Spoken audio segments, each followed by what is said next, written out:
कौसल्या सुप्रजा रामः पूर्वा सन्ध्या प्रवर्तते उत्तिष्ठ नरशार्दूल कर्तव्यम् दैवमाह्निकम् कौसल्या सुप्रजा रामः पूर्वा सन्ध्या प्रवर्तते उत्तिष्ठ नरशार्दूल कर्तव्यम् दैवमाह्निकम् उत्तिष्ठोत्तिष्ठ गोविन्द उत्तिष्ठ गरुडध्वज उत्तिष्ठ कमलाकान्त त्रैलोक्यम् मङ्गलम् कुरु उत्तिष्ठोत्तिष्ठ गोविन्द उत्तिष्ठ गरुडध्वज उत्तिष्ठ कमलाकान्त त्रैलोक्यम् मङ्गलम् कुरु मातः समस्त जगताम् मधुकैटभारेः वक्षो विहारिणि मनोहर दिव्यमूर्ते श्रीस्वामिनि श्रितजनप्रियदानशीले श्रीवेङ्कटेश दयिते तव सुप्रभातम् मातः समस्त जगताम् मधुकैटभारेः वक्षो विहारिणि मनोहर दिव्यमूर्ते श्रीस्वामिनि श्रितजनप्रियदानशीले श्रीवेङ्कटेश दयिते तव सुप्रभातम् तव सुप्रभातमरविन्दलोचने भवतु प्रसन्नमुखचन्द्रमण्डले विधिशङ्करेन्द्रवनिताभिरर्चिते वृषशैलनाथ दयिते दयानिधे अद्यादिसप्तऋषयस्तमुपास्य सन्ध्याम् आकाशसिन्धुकमलानि मनोहराणि आदाय पादयुगमर्चयितुम् प्रपन्नाः शेषाद्रिशेखर विभो तव सुप्रभातम् पञ्चाननाब्ज भव षण्मुखवासवाद्याः दैविक्रमादिचरितम् विबुधास्तु वन्ति भाषापतिः पठति वासरशुद्धिमारात्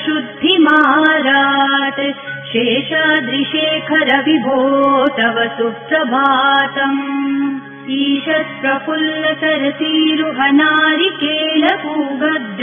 ईशत्प्रफुल्लसरसीरुहनारिकेलपूगद्रुमादिसुमनोहर पालिकानाम् आवाति मन्दमनिलस्तः दिव्यगन्धैः शेषाद्रिशेखर विभो तव सुप्रभातम् उन्मील्य नेत्रयुगमुत्तम पञ्चरथा पात्रावशिष्ठ कदलीफलपायसानि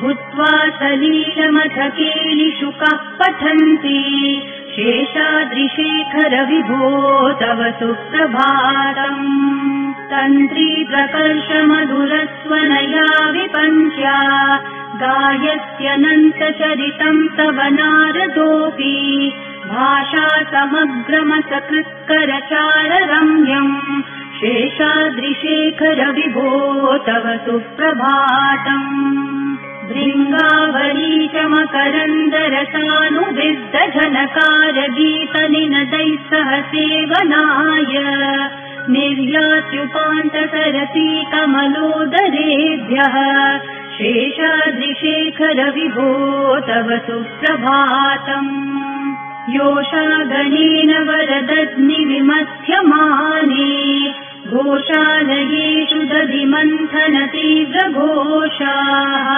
रोषात् कलिम् वदतते ककुभश्च कुम्भाः शेषाद्रिशेखर विभो तव सुप्रभातम् पद्मेशमित्रशतपत्रगतालिवर्गाः हर्तुम् श्रियम् कुवलयस्य निजाङ्गलक्ष्म्या भेरीनिनादमिव बिभ्रति तीव्रनादम् शेषाद्रिशेखर विभो तव सुप्रभातम् श्रीमन्नभीष्टवरदाखिललोकबन्धो श्रीनिवास जगदैकदयैकसिन्धो श्रीदेवता गृहभुजान्तर दिव्यमूर्ते श्रीवेङ्कटाचलपते तव सुप्रभातम् श्रीमन्नभीष्टवरदाखिललोकबन्धो श्री श्रीनिवास जगदेकदयैकसिन्धो श्रीदेवतागृहभुजान्तर दिव्यमूर्ते श्रीवेङ्कटाचलपते तव सुप्रभातम्।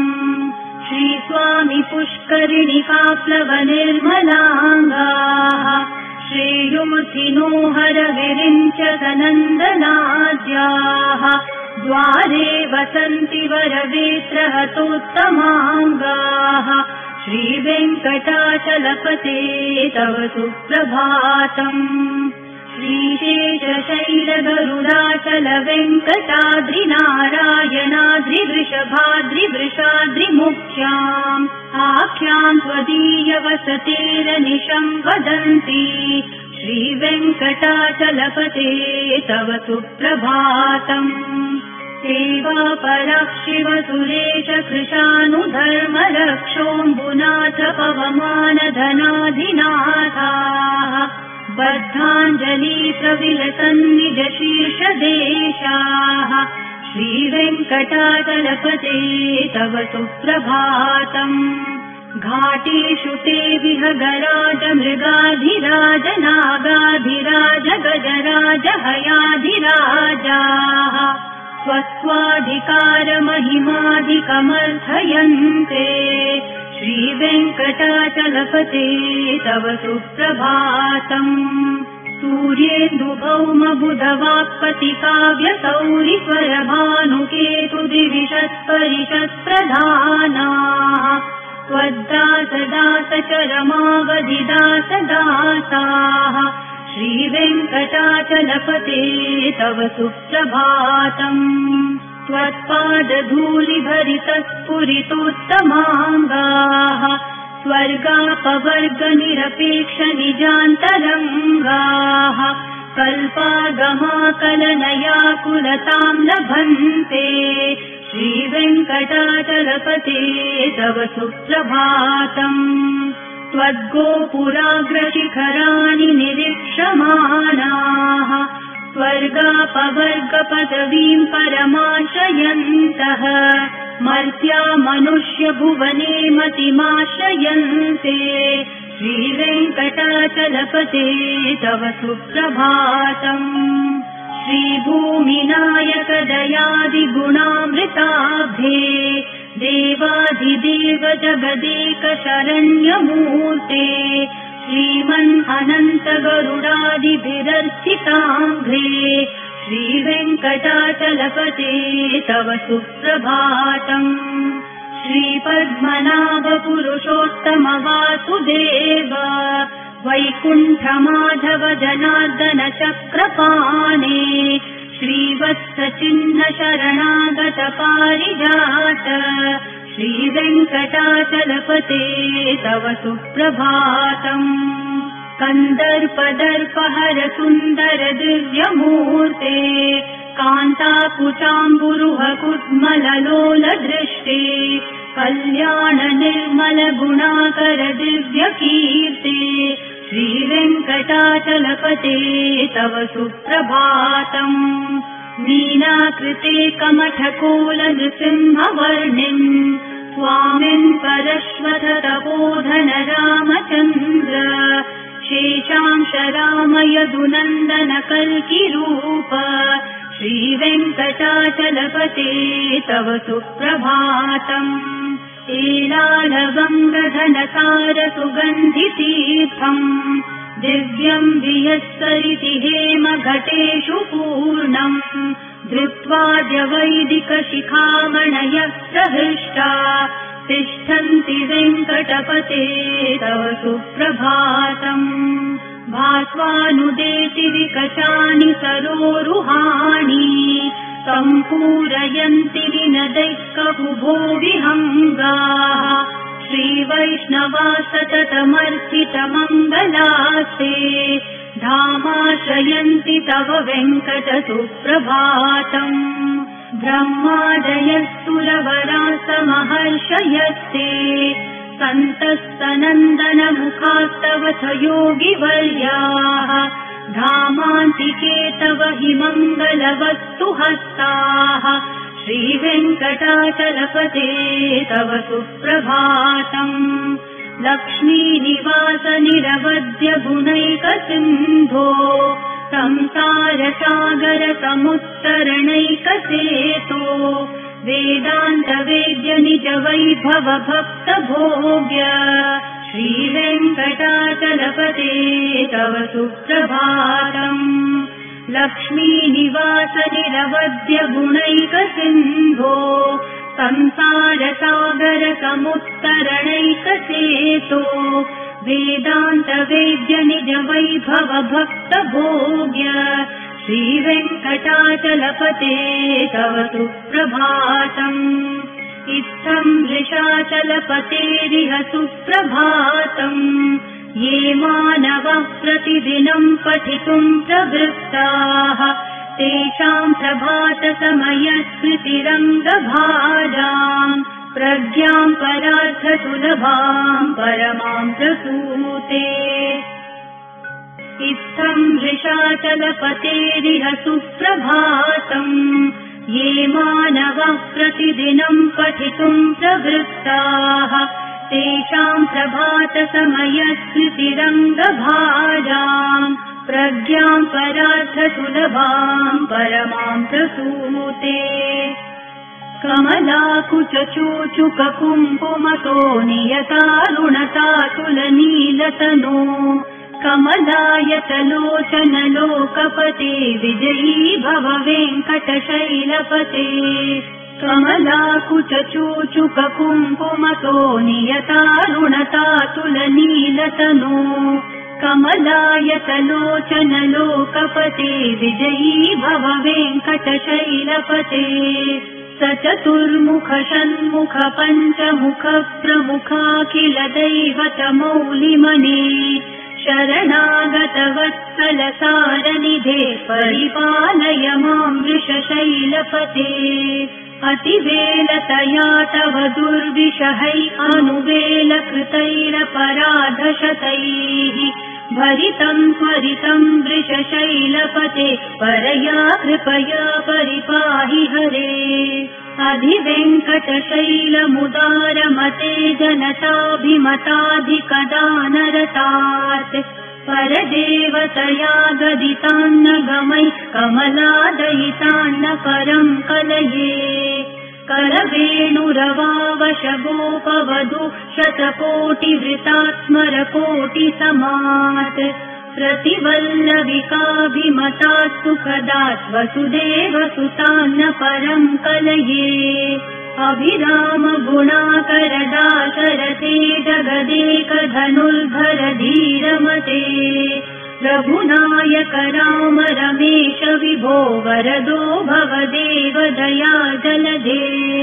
अवनीतनया कमनीयकरम् रजनीकर चारुमुखाम्बुरुहम् रजनीचरराजतमो मिहिरम् महनीयमहम् रघुराममये। सुमुखम् सुहृदम् सुलभम् सुखदम् स्वनुजम् च सुखाय ममोघशरम् अपहाय रघुत्वहमन्यमहम् न कथञ्चन कञ्चन जातु भजे। विना वेङ्कटेशम् न नाथो न नाथ सदा वेङ्कटेशम् स्मरामि स्मरामि।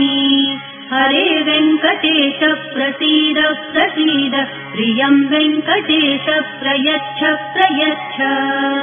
विना वेङ्कटेशम् न नाथो न नाथ सदा वेङ्कटेशम् स्मरामि स्मरामि। हरे वेङ्कटेश प्रसीद प्रसीद प्रियम् वेङ्कटेश प्रयच्छ प्रयच्छ। अहम् दूरतस्ते पदाम्भोजयुग्म प्रणामेच्छयागत्य सेवाम् करोमि। सकृत्सेवया नित्यसेवा फलम् त्वम् प्रयच्छ प्रयच्छ प्रभो वेङ्कटेश। अज्ञानिना मया दोषान् अशेषान् विहितान् हरे क्षमस्वत्वम् क्षमस्वत्वम् शेषशैलशिखामणे।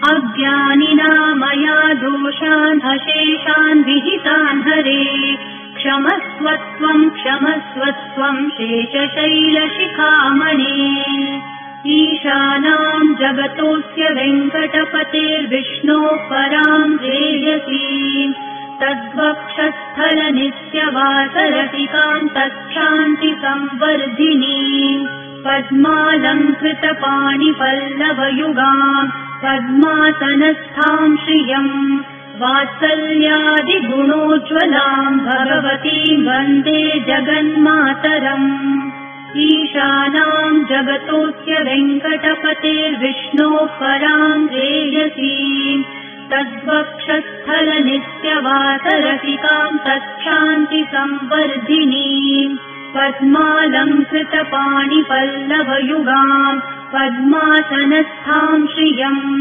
वात्सल्यादिगुणोज्ज्वलां भगवतीं वन्दे जगन्मातरम् श्रीमान् कृपाजलनिधे कृतसर्वलोकसर्वज्ञशक्तनतवत्सल सर्वशेषिन् स्वामिन् सुशीलसुलभाश्रितपारिजात श्रीवेङ्कटेश चरणौ शरणं प्रपद्ये श्रीमान् कृपाजलनिधे कृतसर्वलोकसर्वज्ञशक्तनतवत्सल सर्वशेषिन् स्वामिन् सुशीलसुलभाश्रितपारिजात श्रीवेङ्कटेश चरणौ शरणं प्रपद्ये आनूपुरार्चित सुजात सुगन्धि पुष्पसौरभ्य सौरभकरौ समसन्निवेशौ सौम्यौ सदानुभवनेऽपि नवानुभाव्यौ श्रीवेङ्कटेश चरणौ शरणं प्रपद्ये सद्यो विकासितमुदिस्वरसान्द्ररागसौरभ्य निर्भर तरूरुहसाम्यवासाम् सम्यक्षुताहतपदेषु विलेखयन्तौ श्रीवेङ्कटेश चरणौ शरणं प्रपद्ये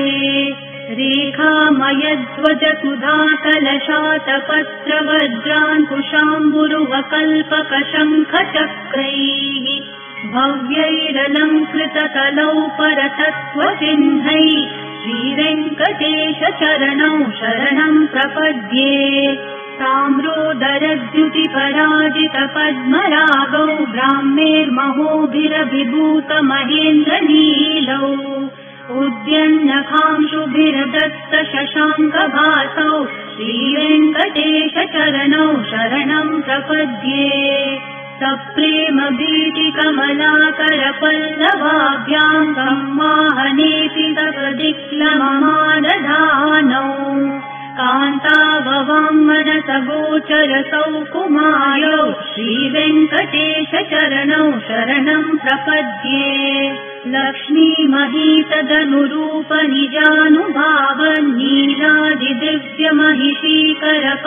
लक्ष्मीमहीतदनुरूपनिजानुभावन्नीलादिदिव्यमहिषीकरपल्लवानाम् आरुण्यसङ्क्रमणतः किल सान्द्ररागौ श्रीवेङ्कटेश चरणौ शरणं प्रपद्ये नित्यानमद्विधि शिवादिकिरीटकोटि प्रत्युक्तदीप्तिनवरत्नमहप्ररोहैः नीराजनाविधिमुदारमुपादधानौ श्रीवेङ्कटेश चरणौ शरणं प्रपद्ये विष्णोपदे परम इत्युदितः प्रशंसो यौ मध्य उत्स इति भोग्यतयाप्युपातौ भूयस्सतेति तव पाणितलप्रदेशौ श्रीवेङ्कटेश चरणौ शरणं प्रपद्ये पार्थाय तत्सदृशसारथिना त्वयैव यौ दर्शितौ स्वचरणौ शरणं व्रजेति भूयोऽपि मह्यमिहतौ